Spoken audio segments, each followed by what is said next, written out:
Bonjour à tous, on va étudier aujourd'hui un nouveau type de solide, un nouveau type donc d'objet de l'espace en 3 dimensions qui s'appelle le prisme droit.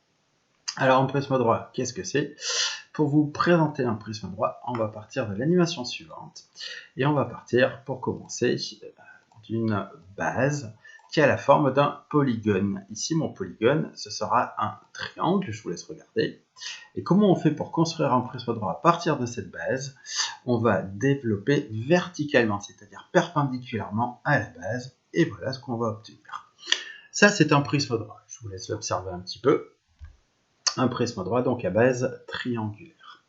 Alors, de quoi est constitué ce prisme droit? Ce prisme droit est constitué de deux grands types d'éléments. Le premier grand type d'éléments, c'est ce qu'on appelle les bases. Donc les bases ici, il y en a deux, il y en a toujours deux d'ailleurs dans les prismes, des bases. Ces bases ont la forme de polygones. Ici, ce sont des triangles. Et ces triangles sont identiques, c'est-à-dire ils ont les mêmes dimensions, la même forme, ils sont superposables, ils sont même parallèles. Il est constitué d'autres choses, notre prisme droit, il est constitué de ce qu'on appelle des faces latérales. Par exemple, ici, je vous ai mis en vert une des faces latérales. Cette face latérale, elle a une forme bien précise, j'espère que vous arrivez à la voir, je peux peut-être éventuellement changer un petit peu. Elle a la forme, oui, vous êtes d'accord avec moi, c'est la forme d'un rectangle. Cette face latérale est rectangulaire. Qu'en est-il des autres? Les autres faces latérales, celle-là, je pense qu'elle est rectangulaire. Celle-là, je pense qu'elle est rectangulaire. D'une manière générale, toutes nos faces latérales vont être des rectangles. Donc on récapitule. Notre premier prisme droit, il est constitué, donc je répète, de deux bases triangulaires ici. Et il est constitué de faces latérales rectangulaires. Un prisme droit n'est pas forcément un prisme à base triangulaire. Il y a d'autres types de prismes, et on va regarder un tout de suite. On va regarder un prisme droit qui a pour base un quadrilatère. Alors ce quadrilatère ici, je vais vous le montrer un peu plus en détail. J'ai pris un quadrilatère quelconque ici, d'accord? C'est-à-dire c'est ni un rectangle, ni un parallélogramme, etc.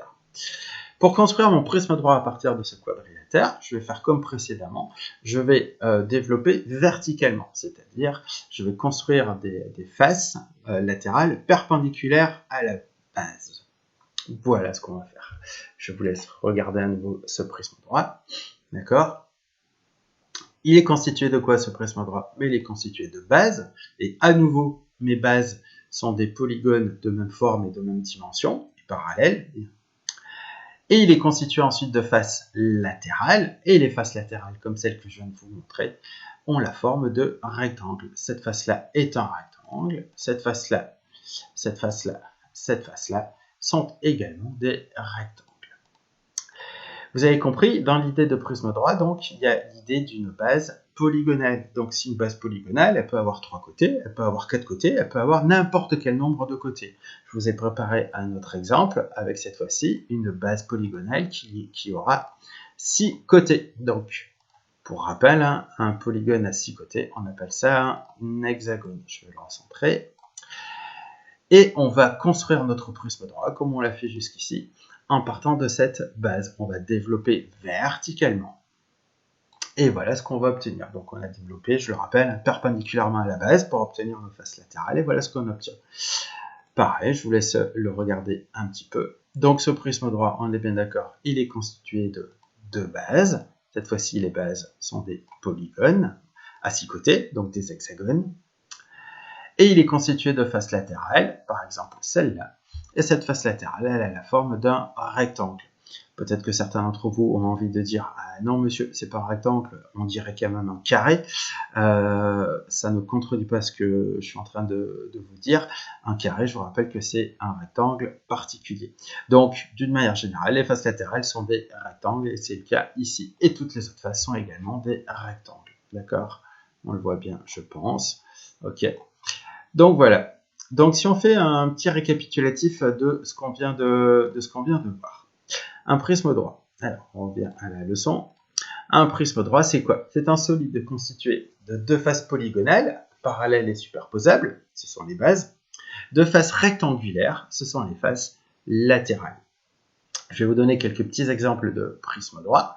Un prisme droit à base triangulaire, un prisme droit à base quadrilatère, donc ce sont tous des prismes qu'on a déjà vus, hein, et un prisme droit à base hexagonale. Il y en a d'autres, hein, bien entendu. La base, je le rappelle, peut être un polygone de n'importe quel nombre de côtés. Donc on peut avoir un prisme droit qui a pour base 3 côtés, 4 côtés, 5 côtés, 6 côtés. Il n'y a pas de limite. Il n'y a pas de limite.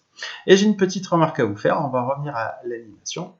Je vais revenir sur un prisme droit que je vais tracer à partir d'un rectangle. Tac, tac, tac, tac, tac, tac, tac. Ok, donc là, ma base est un rectangle. On est bien d'accord là-dessus. Et si je construis un prisme droit à partir d'un rectangle, je vais obtenir ce solide-là. Et ce solide-là, vous le connaissez, on a travaillé dessus la semaine dernière. Ce solide-là, c'est quoi? C'est un pavé droit, autrement dit, un parallélépipède à rectangle. Mais pour construire ce pavé droit, on est bien d'accord. Je suis parti d'un polygone, c'est-à-dire ici un quadrilatère particulier, donc un rectangle, et j'ai construit mes bases perpendiculairement, mes faces latérales, excusez-moi, je vais y arriver, perpendiculairement à la base.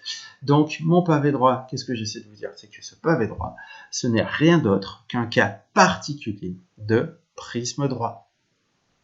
De la même manière, si je pars d'un cube, donc je vais partir cette fois-ci d'une base qui a la forme d'un carré.